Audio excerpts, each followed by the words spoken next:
Ciao Mattia. A inizio gennaio sono andato ad Assisi col Pietro, la Marta, l'Anna, il Leo, gli zii e le zie.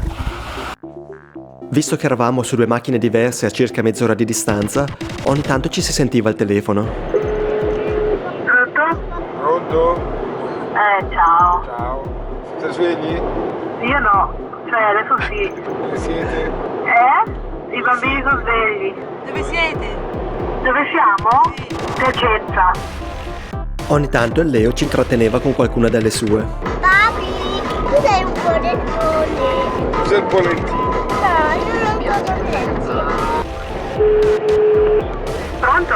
Noi tra un'ora e mezza arriviamo. Ci vediamo là così cominciamo ad andare a comprare le cose per il pranzo. Il percorso sull'Appennino era disseminato di gallerie e c'era ancora un po' di neve in giro. Pur avendo resistito a lungo, finalmente il Leo e l'Anna si sono addormentati.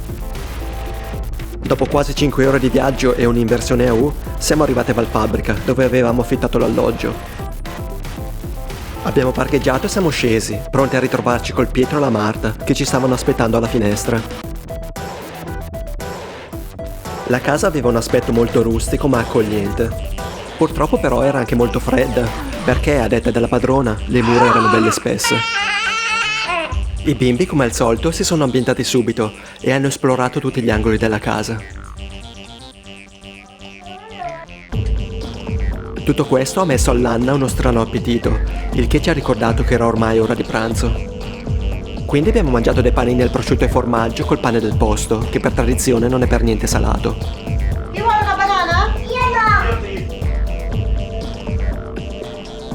Poi la zia Elena ha aperto dei biscotti al cioccolato, o era cioccolato ai biscotti? Sì, a destra e a sinistra. No, mi spiace, la cavata. Dopo pranzo siamo risaliti in macchina per andare ad Assisi. Di lì a pochi minuti vedevamo già la Basilica di San Francesco in cima alla collina. Trovare parcheggio in centro città è stata un'impresa, ma ce l'abbiamo fatta. Il centro storico di Assisi è ricco di palazzi antichi, mura di protezione, conventi e chiese.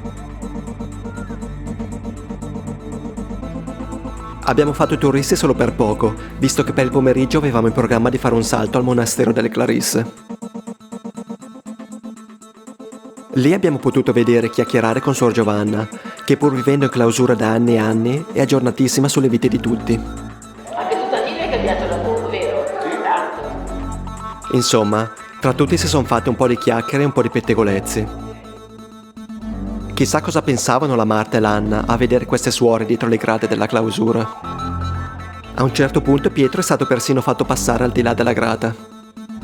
Sono arrivate anche altre suore e per merenda Suor Giovanna ha distribuito i biscotti e ognuno ha scelto la sua forma preferita.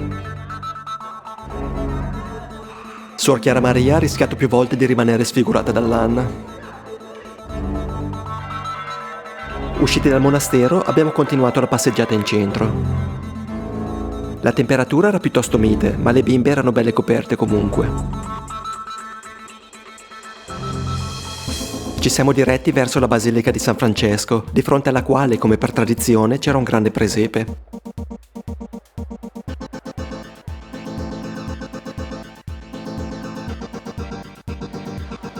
Per tirar l'ora di cena ci siamo fermati per un aperitivo e una birretta.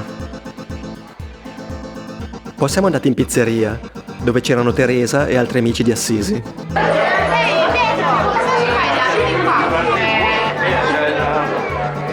L'ottima mangiata è terminata con un caffè che mi ha tenuto sveglio quasi tutta notte. Quando siamo tornati, sia la casa che gli animi si sono scaldati un po'. Per fortuna il Pietro e Leo hanno fatto pace subito, e così dopo un po' siamo andati a letto. Al mattino colazione veloce a base di latte e cereali per i bimbi e tè e biscotti per i grandi. Il Leo ha dovuto ingegnarsi per bene per dare un ultimo sguardo dalla finestra. Poi era già ora di preparare i bagagli e partire per Santa Maria degli Angeli. All'interno di questa grande basilica c'è un'altra chiesa molto piccola, la Porziuncola.